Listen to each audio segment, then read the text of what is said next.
My name is Joe Roman. I am the Backcountry Resource Manager for the Appalachian Mountain Club. And I just completed a source-to-sea paddle from Canaan, Vermont, near the Canadian border, all the way down to the Long Island Sound.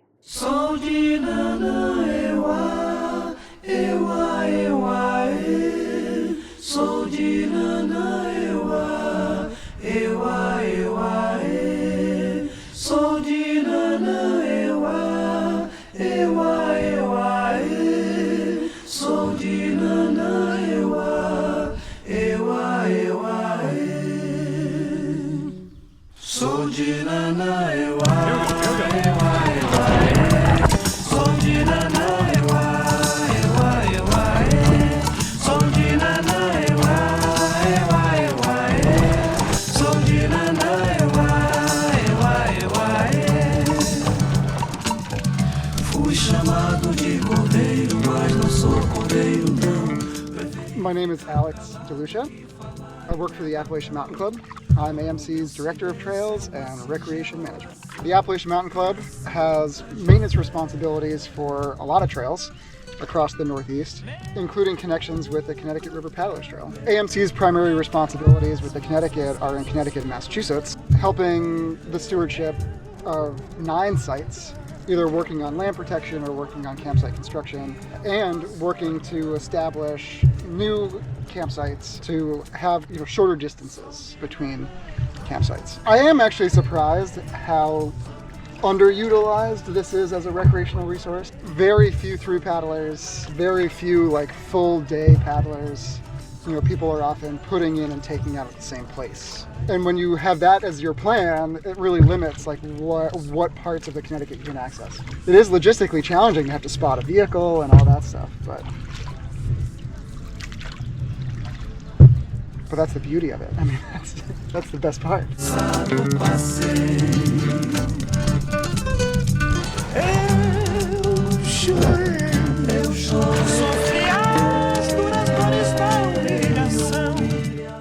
Jason Berard. I'm the Vice President of Stewardship at Upper Valley Land Trust. My name is Bill Bridge, and I used to work for the Upper Valley Land Trust. We work in 2 states, and the reason we do so is because we see the river as the place that unites us all. We've protected 60,000 acres and 250 miles of trails. So we have 9 primitive campsites on the Connecticut River. Good infrastructure, it's got easy access from roads, and the river is forgiving. The resources we're trying to protect, whether that's prime soils from farmland, forest land, wetland, places to learn and play, that is all here because of the river. The constant is the smiling faces. Everyone I meet is going to be happy. And I'll take that every day of the year if I can. I have a love affair with the river, but I was involved when the first campsites were put in, so I spent a couple summers scouting the river up and down. It really became a partnership of all these organizations. AMC got involved and really started trying to make it the entire source to sea. It's been really encouraging to see the communities turn their face back towards the river and really make that an asset of the community. The river has been improving now for 60 years. Ever since the Clean Water Act, it's been better and better. And I hope that we continue to try and protect the things that make the river special, that make the communities along the river special, so that it's still here and still serving, still providing us with all of this joy. That's really our MO, that's our reason for being, is protecting those resources that the river provides. My name is Hawk Matheny. I serve as the Vice President of Trail Management at the Appalachian Trail Conservancy. The parallel or sort of commonality is managing a long, linear recreation resource that spans several states, multiple jurisdictions, diverse ecosystems. Water quality continues to improve for fishing and swimming and general recreating. The river's come a long way in that regard. The amount of access points and the campsites, I think, in some ways are underutilized. I'm not sure everybody realizes just how much there is to do on this river. You have an unobstructed view of the sky. So the cloud comes in, the sun, the rain, you get to see all that. Birds to wildlife to vegetation, ecosystems that you paddle through. Partnerships are just so essential to managing these long recreational resources, and volunteerism is at its core, along with a a mix of professional staff who can have the resources to do coordination with multiple partners. That's what we do pretty much every day in AT.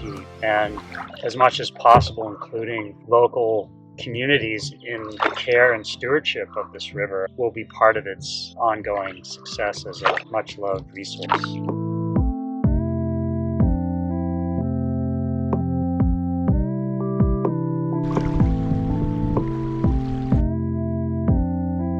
My name is Sam Parsons, and I am the owner and operator of Highwood Retreat, which is a glamping business in Springfield, Vermont. That's only 2 or 3 miles from the Connecticut River. Part of my job to get people back in touch with nature, especially people that don't necessarily have a lot of access to it. And the Connecticut River, being so close to our business, is a major part of it. We tell everybody one of the best things that you can do with your time when you're along the Connecticut River Valley is to get into the river.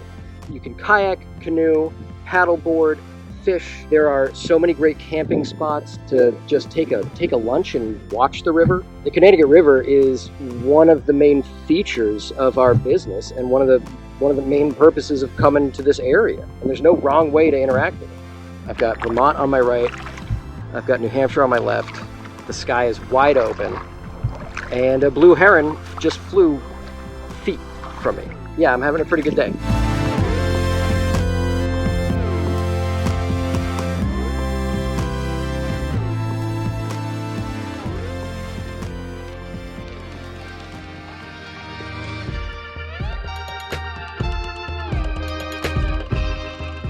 Gary Gresh, Director of Major Gifts at the Appalachian Mountain Club.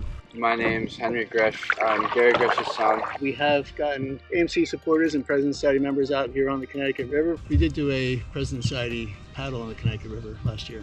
There have been donors that have supported this project through funding campsites and privies on the Connecticut River Trail. It was just a great way to see and be out and recreate. I love the fact that it's like a zero impact way to recreate, and it's great exercise, but you also get to see the landscape from a different perspective. We're near suburbs and towns in a relatively developed area, but the riverbanks are completely undeveloped. It just creates the feeling that you're having a remote experience.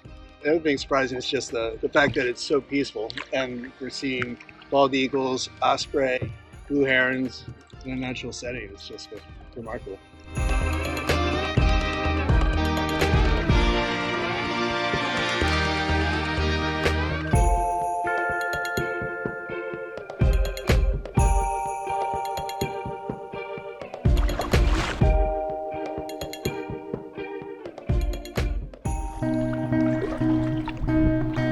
My name's Gabrielle Chevalier. I'm with the Connecticut River Conservancy as an environmental nonprofit. We work to promote clean rivers, healthy habitats, and resilient communities in all of our watershed communities and states. A lot of the work that we do focuses on how to make through paddlers and folks on the Connecticut River more accessible through the development of access sites and the creation of new campsites. There's the big awe of the beautiful spaces and access to nature, and there's the joy and beauty in the small critters and creatures and changing of the seasons. I also really love swimming in the Connecticut River. There's this negative perception of the Connecticut River as being something that is dirty and dangerous, and while I do think that water has power and water can be dangerous, I think that there's ways to do it safely, and the Connecticut River is much cleaner than it was 20, 50, 70 years ago, and I think that with the right information there's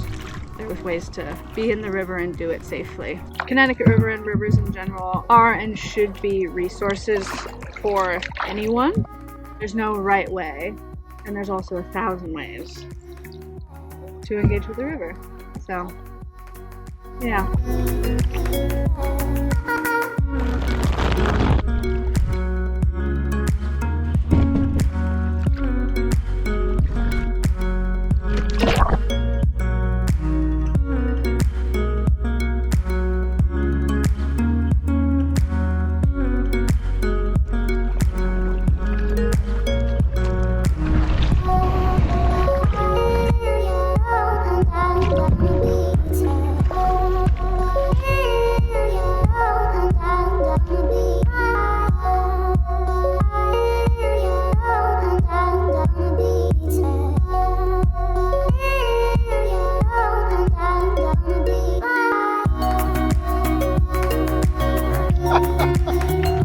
it.